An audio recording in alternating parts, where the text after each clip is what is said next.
Parliament जो है इसे हम मंदिर बोलते हैं। हिंदुस्तान के अंदर इसे मंदिर बोला जाता है। अब आप देखें टेस्ला जो दुनिया का सबसे बड़ा कार का ब्रांड है, वो अपनी गाड़ियां अब इंडिया में मैन्युफैक्चर करेगा और यहाँ से फिर भारत चलेगा, यहाँ से दुनिया का निजाम चलेगा, यहाँ से भारत पूरी दुनिया को डील करेगा। और वो वक्त बहुत जल्द आने वाला है जब दुनिया अपने मसले अमेरिका में नहीं बल्कि अपने मसले इंडिया में इसी पार्लियामेंट में लाएगी। तो एक 70-80 साल पुरानी बिल्डिंग को हमने छोड़कर एक नए एरा में आ रहे हैं, where we are trying to show new India.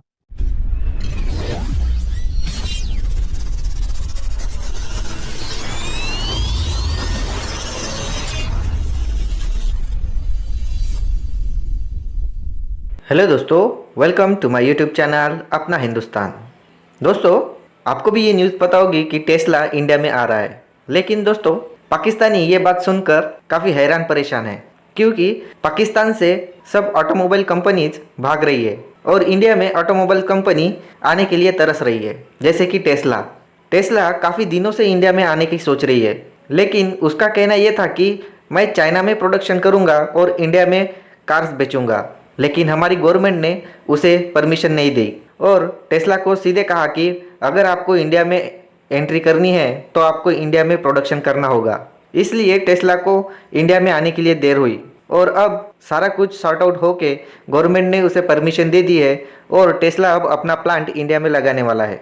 दोस्तों, यही बात पाकिस्तानियों को चुभ रही है और वो कंपेयर करने लगे कि इंडिया में कार इतने की मिलती है और पाकिस्तान में इतने की। और दोस्तों, पाकिस्तान मीडिया इस पर भी बात कर रहा है कि जो इंडिया के पार्लियामेंट का जो इनॉग्रेशन हुआ था उसके बारे में वो बात कर रहे हैं।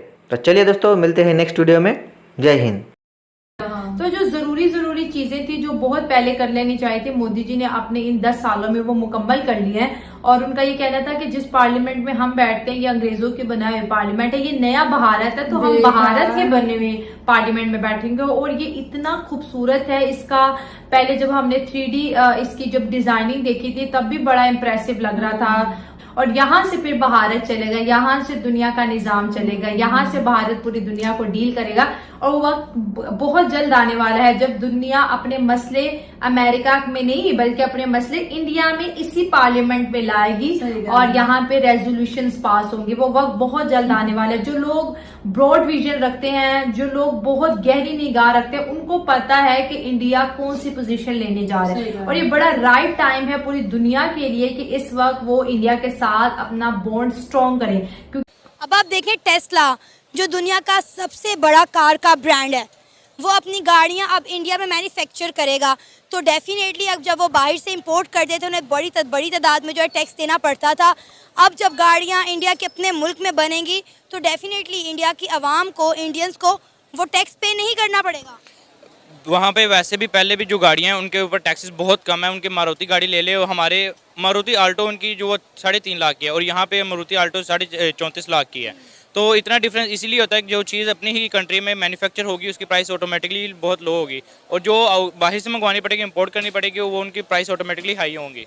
आपको पता है कुछ अर्सा पहले भी टेस्ला ने कहा कि वो इंडिया आना चाहता है, लेकिन उन्होंने कहा कि वो मेड इन चाइना जो है वो उन गाड़ियों पे लिखा होगा और गाड़ियां जो हैं उसी तरह सेल होंगी, जिस पर इंडिया ने इनकार कर दिया। और इंडिया ने कहा कि आपको आने की ज़रूरत नहीं, आप तभी अपना प्लांट इंडिया में लगाएं जब इनके ऊपर मेड इन इंडिया लिखा होगा, नॉट मेड इन चाइना। वो इसलिए उन्होंने कहा ना कि उनकी कंट्री का भी ग्रो अप होगा, उनकी कंट्री भी ग्रो करेगी, उनका अपनी गाड़ियों के ऊपर नाम आएगा। इस वजह से अगर मेड इन चाइना होगा तो फिर सबको यही लगेगा कि चाइना की गाड़ियाँ चाइना से इंपोर्ट हुई हैं। इस वजह से उन्होंने कहा कि हमारे अपनी ही कंट्री का लोगो, अपनी कंट्री का नेम होगा, तभी अपनी कंट्री जो है वो ग्रो करेगी और कंट्री का पता होगा कि इस कंट्री के अंदर गाड़ी मैन्युफैक्चर हो रही है। कितनी बड़ी अचीवमेंट है कि टेस्ला कार जो है, ईवी कार्स, उसका प्लांट इंडिया में लग रहा है, अब ये गाड़ियाँ इंडिया में तैयार होंगी। तो ये तो देखिए बहुत बड़ी बात है कि एक टेस्ला जैसी बड़ी कंपनी जो वो मैन्युफैक्चर करेगी गाड़ियाँ अपनी इंडिया के अंदर, और ऐसे पाकिस्तान में अगर हो जाए तो बहुत बड़ी बात है, क्योंकि अभी गाड़ियाँ बहुत ज़्यादा महंगी है। छोटी छोटी अगर कोई गाड़ी लेनी है तो मैं कहता हूँ किसी ने अगर आल्टो लेनी है तो वो उससे अच्छा कि उसी प्राइस में कोई Audi A3 ले ले, उसकी भी वही प्राइस है। कोई और ओल्ड गाड़ी। सर, इमरान खान साहब ने आपकी पिक्चर्स अपने पूरे घर में लगा दी हैं, क्योंकि आपने क्लेम किया कि उनको मोदी जी ने जो है 200 करोड़ दिलवाए और उसके बाद से खान साहब आपको ढूंढ रहे हैं, मैंने सुना है। तो लेकिन खैर देखिए चाइना वो नहीं जाएंगे जी। आरजू जी, जो मैंने आपको बताया था, it was by feeling and knowing Modi ji and the kind of business mind he has. वो कम खर्चे में कैसे काम करवाना है, ये मोदी जी से सीखना चाहिए। एंड जो हरकतें इमरान खान ने करी हैं, वो कोई भी आदमी पैसे लिए बिना काम कर नहीं सकता।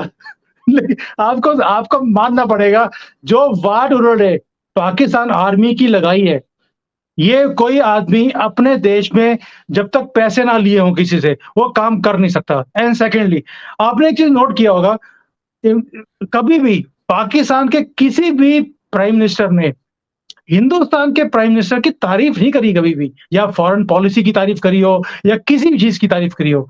इमरान खान को देखिए आप, वो जब भी बात करते हैं पाकिस्तान की बात करते करते, अब हिंदुस्तान को देखो, उनकी फॉरेन पॉलिसी को देखो, अब मोदी जी को देखो, अब जयशंकर को देखो। Who will do that?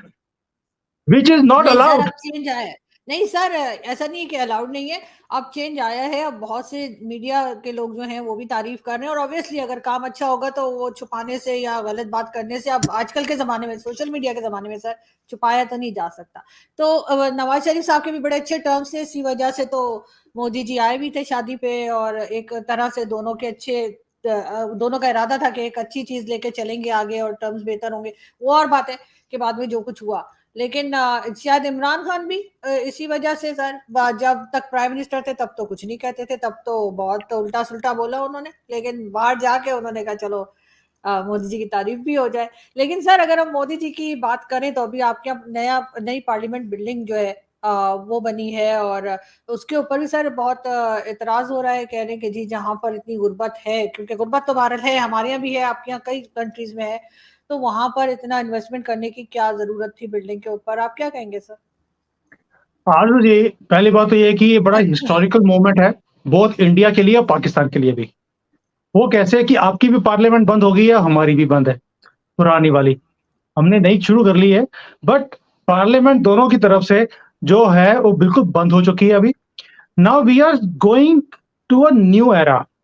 लोग कहते हैं कि नई चीज की जरूरत क्या है।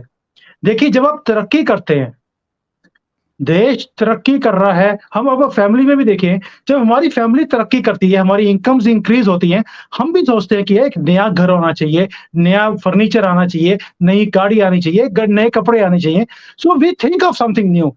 हिंदुस्तान आज की डेट में तरक्की कर रहा है, हमारी इनकम्स इंक्रीज हो रही हैं, we are become the 5th largest economy. अगले 2-3 साल में हम 4th और 3rd इकोनॉमी पे आने की पूरी कोशिश कर रहे हैं।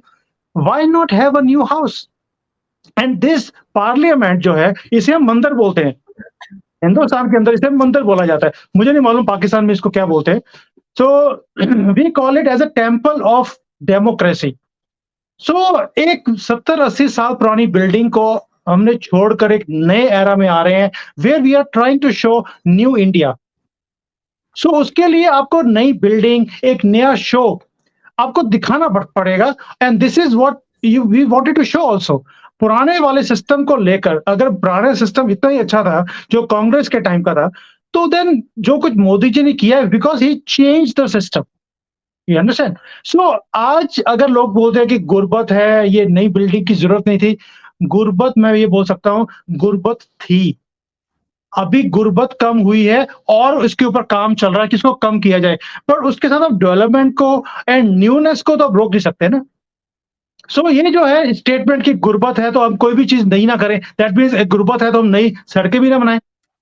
आज मोदी जी पूरे हिंदुस्तान में जितनी स्पीड पर सड़कें बना रहे हैं, रेलवेज का काम चल रहा है, पोर्ट्स बन रहे हैं, एयरपोर्ट्स बन रहे हैं, तो फिर उनको उसके ऊपर भी ऑब्जेक्शन होनी चाहिए कि भाई इतनी गरीबी के टाइम पर आप 100 लाख करोड़ रुपए government is spending on infrastructure.